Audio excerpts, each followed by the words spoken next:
નમસ્કાર મિત્રો, સ્વાગત છે તમારું એચએનજીયુ સ્ટડી પોઈન્ટ યુટ્યુબ ચેનલના એક નવા વિડીયોમાં। મિત્રો, ગુજરાત પોલીસ ભરતીને લઈને ખૂબ જ મોટા સમાચાર સામે આવી રહ્યા છે। એના વિશે આપણે આજના આ વિડીયોની અંદર વાત કરવાના છે।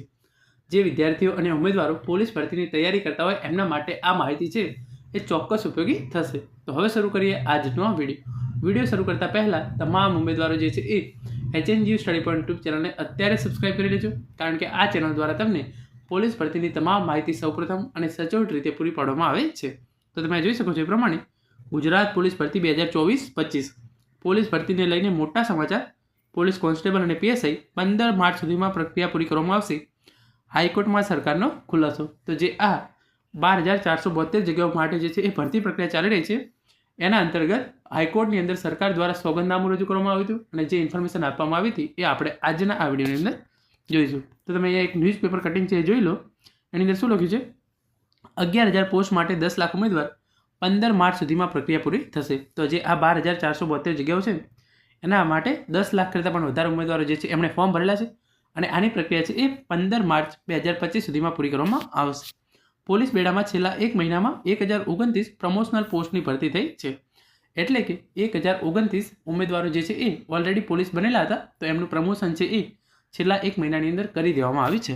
અને આપણે ડિટેલની અંદર સમજી લઈએ તો તમે જોઈ શકો છો, પોલીસ બેડામાં છેલ્લા એક મહિનામાં 1,029 પ્રમોશનલ પોસ્ટની ભરતી કરાઈ છે અને 11,000 ઉપર ચાલતી શારીરિક કસોટી 15 માર્ચ સુધીમાં પૂર્ણ કરવાની શક્યતા હોવાનું રાજ્ય સરકારે હાઈકોર્ટ સમક્ષ થયેલી એક રીટ પિટિશનમાં જણાવ્યું હતું। એટલે કે 15 માર્ચ સુધીની અંદર જે છે આ જગ્યાઓની ભરતી પ્રક્રિયા છે એની શારીરિક કસોટી છે એ પૂરી કરી દેવામાં આવશે।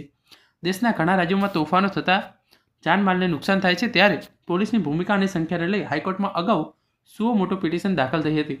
આ પિટિશન સુપ્રીમ કોર્ટના 2019ના નિર્દેશો પ્રમાણે લેવામાં આવી હતી, જેમાં પોલીસ રિટ્રેસલ ફોર્મની સ્થાપના કરવી, પોલીસ બેડામાં ખાલી જગ્યાઓ ભરવી, પોલીસને ટ્રેનિંગ આપવી, વસ્તી પ્રમાણે પોલીસની ભરતી કરવી, પોલીસના કામના કલાકો નક્કી કરવા, તોફાનો વખતે જાહેર મિલકતોને નુકસાન થતું અટકાવવું, સરઘસોની ફોટોગ્રાફી અને વિડીયોગ્રાફી કરવી, સુપ્રીમ કોર્ટ દ્વારા અપાયેલા નિર્દેશોનું પાલન કરવું, સભા માટે પોલીસ પરવાનગી અનિવાર્ય બનાવી જેવી બાબતોનો સમાવેશ થાય છે।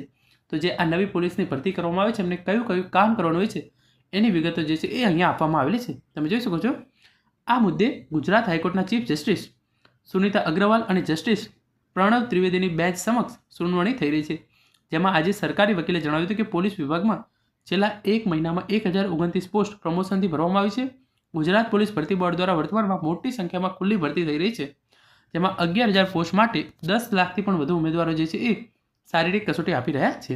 જે 10 લાખ કરતાં પણ વધારે ઉમેદવારો છે એની શારીરિક કસોટી જે છે એ અત્યારે ચાલી રહી છે। આ 8 જાન્યુઆરીથી શારીરિક કસોટીની પ્રક્રિયા શરૂ થઈ છે, જે 15 માર્ચ સુધીમાં પૂર્ણ થવાની શક્યતા છે। એટલે કે 15 માર્ચ સુધી જે છે એ જે ઉમેદવારો શારીરિક કસોટીની અંદર પાસ થયેલા છે એમનું ફાઇનલ મેરિટ લિસ્ટ છે એ પણ આવી જશે। પોલીસ ઇન્સ્પેક્ટર મોટર ટ્રાન્સપોર્ટની બસો ભરતીને લઈ કેસ ચાલતા હતા, તેમાં સરકાર તરફે ચુકાદો આવ્યો છે। આગામી 1-2 મહિનાની અંદર તેની 183 પોસ્ટ ભરવામાં આવશે। તમે જોઈ શકો છો, જે પોલીસ ઇન્સ્પેક્ટર મોટર ટ્રાન્સપોર્ટ હોય એની પણ જે છે એ 183 જગ્યાઓ છે એ પણ 1-2 મહિનાની અંદર ભરી દેવામાં આવશે। કોર્ટે અગાઉ નવા સ્ટેટ લેવલ ટ્રેનિંગ સેન્ટર બનાવવા સૂચનો કર્યા હતા। રાજ્યમાં આવેલા 5 ટ્રેનિંગ સેન્ટર ઉપરાંત 6ઠું ટ્રેનિંગ સેન્ટર બનાવવામાં 40% કામ છે એ પૂરું થઈ ગયું છે। આ સંપૂર્ણ જાન્યુઆરી 2026 સુધીમાં બની જશે, જેમાં 2,500 જવાનો જે છે એ ટ્રેનિંગ આપી શકાશે। 6 ડિસેમ્બરની સુનાવણીમાં 3,717 પોસ્ટ પૈકી 2,000 પોસ્ટ પ્રમોશનથી એક મહિનાની અંદર ભરવાની વાત કરી હતી, પરંતુ છેલ્લા એક મહિનામાં 1,029 પોસ્ટ છે એ ભરી શકાય છે। તો જ્યારે 6 ડિસેમ્બરની અંદર ગુજરાત હાઈકોર્ટે સરકારને આદેશ કર્યો હતો કે જે 2,000 પોસ્ટ છે એ પ્રમોશનથી ભરો, એમાંથી સરકાર દ્વારા 1,029 પોસ્ટ છે એ ભરી દેવામાં આવી છે અને જે 12,472 જગ્યાઓ છે એના પર શારીરિક કસોટીની પ્રક્રિયા છે એ ચાલી રહી છે, જે 1 માર્ચના રોજ પૂરી થશે અને એના પછી 15 માર્ચ સુધી એનું પરિણામ છે એ પણ આવી જશે અને એના પછી એની લેખિત પરીક્ષા અને સપ્ટેમ્બર 2025 સુધીમાં જો તમારું સિલેક્શન થઈ જાય છે તો તમને જે છે એ જોબ મળી જશે। તો આ રીતે ગુજરાત હાઈકોર્ટ દ્વારા જે આદેશ કરવામાં આવ્યો છે, જે તમામ ઉમેદવારો માટે ખૂબ જ સારા સમાચાર કહી શકાય, જેના વિશે આપણે આજના આ વિડીયોની અંદર વાત કરી છે। Thank you so much for watching.